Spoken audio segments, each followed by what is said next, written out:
लिखा है central idea of the poem. of the poem. चलिए हमारे साथ साथ बोलिएगा। The poet shows the contrast The poet shows the contrast between the lives of people between the lives of people who live in cities who live in cities and those who live in the villages. इसमें कह रहे हैं कि जो गांव के लोग हैं और जो शहर के लोग हैं उनके जीवन के बीच में जो विरोधाभास है, कॉन्ट्रास्ट है, उसके बीच में यहाँ पे क्या कर रहा है, कवि शो कर रहा है उसको, है ना, उसको इस कविता के जरिए दिखा रहा है कि कैसे गांव का जीवन होता है लोगों का और कैसे शहर के लोगों का जीवन होता है। He highlights the sufferings of the deprived farmers who wants to earn money to lead a prosperous life। यहाँ पे जो तकलीफें हैं डेप्राइव्ड फार्मर्स की, वंचित किसान, कौन से किसान? वंचित किसान। और वो कैसे लोग हैं जो अपने जीवन को और अच्छा बनाना चाहते हैं, पैसा कमाना चाहते हैं, उनकी तकलीफों को यहाँ हाईलाइट्स किया गया है। क्लियर? सफरिंग्स को क्या किया गया है? Highlights. Their life is miserable as they lack money। उन लोगों के पास कम पैसे होने की वजह से उनका जीवन कैसा है? माइजरेबल है। माइजरेबल मीन्स दयनीय है ना, खराब है।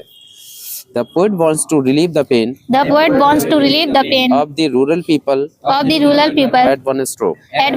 बोलिए, of the rural people at one stroke। तो पोएट उनके दर्द को रिलीव करना चाहता है, उनको कम करना चाहता है, उससे छुटकारा पाना चाहता है।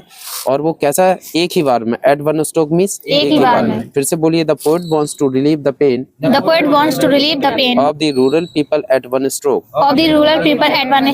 एक ही बार में वह सभी का दर्द क्या है? खत्म कर देना चाहता है। क्लियर?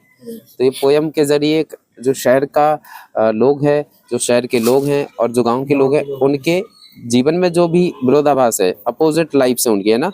यहाँ उनके पास सब कुछ है, शहर में, गाँव में कुछ भी नहीं है। यहाँ पैसे कमाने का एक रोजगार है, गांव में केवल एक ही चीज है, खेती, है ना। उनकी जो फार्मिंग है उसके जरिए वो अपना जीवन यापन करते हैं। क्लियर? चलिए फिर से पढ़िए। The poet shows the contrast between the lives of people who live in cities and those who live in the villages। He highlights the sufferings of the deprived farmers who wants to earn money to lead a prosperous life। Their life is miserable as they lack money। The poet wants to relieve the pain of the rural people at one stroke। ठीक है बेटा, इसको याद कर लीजिए। Take care. चलिए, thank you दीदी।